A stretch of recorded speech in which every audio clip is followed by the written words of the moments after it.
नवाडी थाना क्षेत्र के बारीडी जंगल में हुई हत्या का उद्भेदन। ओझा गुनी का काम करने वाले हेमलाल पंडित की हत्या के सिलसिले में एक महिला समेत 4 गिरफ्तार। हत्या में प्रयुक्त हथियार और स्कूटी भी जब्त। पुलिस ने किया हत्याकांड के उद्भेदन का दावा। इस हत्याकांड को लेकर आक्रोशित लोगों ने थाने में की थी तोड़फोड़। 21 लोग किए गए चिन्हित, उनके खिलाफ भी हो रही है कार्रवाई। ओझा गुनी झाड़ फूक का काम करने वाला हेमलाल पंडित पिछले 6 महीने से हत्यारों के निशाने पर था। इस दौरान कई बार उसकी हत्या की योजना बनी पर कामयाबी नहीं मिल सकी।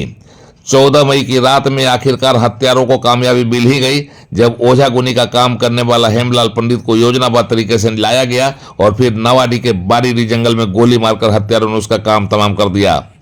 हेमलाल पंडित अब हत्या में शामिल एक व्यक्ति के घर पर भूत भगाने के लिए निकला था, लेकिन बीच रास्ते में ही उसका काम तमाम कर दिया गया। ठाएं ठाएं गोलियां मारी गई और फिर नवाडी थाना के बारीडी जंगल में हजारीबाग के बिशुनगढ़ थाना के रहने वाले हेमलाल पंडित को मौत के घाट उतार दिया गया। ओझा गुनी का काम करने वाला हेमलाल पंडित खुद अंधविश्वास का शिकार हो गया और उसकी हत्या एक महिला ने सुपारी देकर करा दी।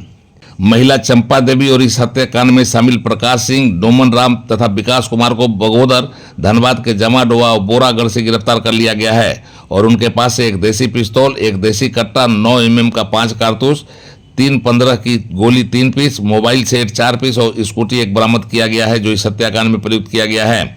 इस कांड के अन्य फरार अभियुक्तों की गिरफ्तारी के लिए पुलिस लगातार छापामारी कर रही है। हेमलाल पंडित की हत्या के पीछे अंधविश्वास कारण रहा है और इसी अंधविश्वास में पड़ी एक महिला ने हेमलाल पंडित को हमेशा के लिए मौत की नींद सुला देने की सुपारी 3 लाख में दी थी। पिछले 6 महीने से हेमलाल पंडित की हत्या की योजना बनाई जा रही थी।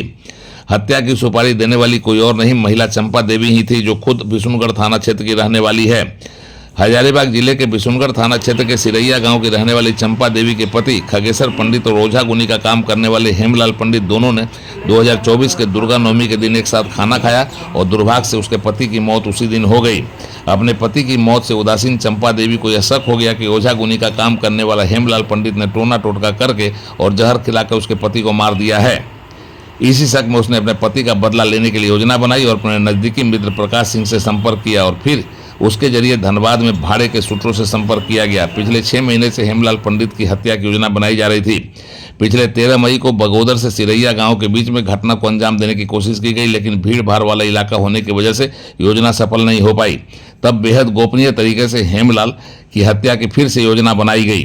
डोमन राम को हेमलाल पंडित के घर पर भेजा गया ग्राहक बनाकर और डोमन राम ने वहां जाकर भूत प्रेत से अपने परिवार की मुक्ति की बात कहकर हेमलाल को लालच दिया और उसे कार पर लादकर बारीडी जंगल में लाया गया। फिर देर समय में इस कांड को अंजाम दे दिया गया। महिला चंपा देवी एवं उसके मित्र प्रकाश सिंह के द्वारा 3 लाख में सुपारी देने की बात कही गई, जिसमें 2,35,000 रुपये की भुगतान हो गई थी और जो बाकी बचा था उस काम होने के बाद देने की बात हुई थी। इस घटना के बाद नवाडी थाना क्षेत्र के बारीडी जंगल में गोलियां ठाए ठाए कर हत्या की घटना को अंजाम देने के बाद हत्यारे भाग निकले और इस घटना को जानकारी मिलने पर डुमरी के विधायक देर रात में ही मौके पर पहुंच गए।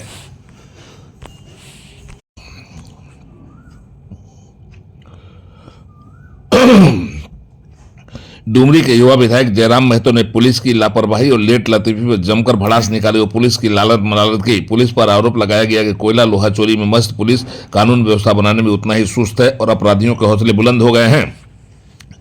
इस घटना के बाद भारी संख्या में जुटे लोगों ने नवाडी थाने में हंगामा किया, तोड़फोड़ भी की और पुलिस के लिए हत्याकांड पूरी चुनौती बनी हुई थी। लेकिन 72 घंटे के भीतर ही पुलिस ने न केवल इस कांड की गुत्थी सुलझा ली बल्कि कांड में शामिल 4 अपराधियों को, जिनमें एक महिला भी है, को गिरफ्तार कर हत्या में प्रयुक्त हथियारों को जब्त कर लिया है। पुलिस के लिए चुनौती भरी इस घटना के उद्भेदन के लिए बेरमो के अनुमंडल पुलिस पदाधिकारी BN सिंह के नेतृत्व में एक विशेष टीम का गठन किया गया था और इस टीम ने शानदार तरीके से काम करके 72 घंटे के भीतर इस कांड का उद्भेदन कर दिया। वो इस घटना को अंजाम देने के लिए पिछले 6 महीने से वो कोशिश कर रहा है।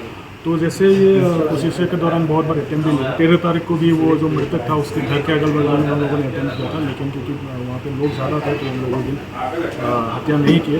तो 14 तारीख को सुनियोजित तरीके से इन लोगों ने जंगल में जो मृतक है उसको बुलाया और उसके बाद इस घटना को अंजाम दिया।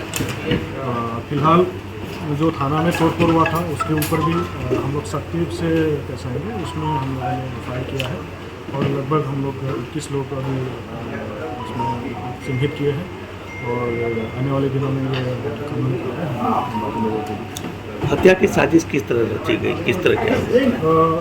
जो हत्या का साजिश करता है चंपा देवी, जिनको अपना पति का हत्यारा मानता था, वो अपने दोस्त प्रकाश सिंह के साथ मिलजुल के बताते थे कि ऐसा ऐसा मैटर है। तो प्रकाश सिंह उनको एक शूटर लोगों से मिलवाए, बल्कि 13 तारीख को जब चंपा देवी के घर में जाके सब लोग एकजुट भी हुए, वहाँ पे प्लानिंग भी की।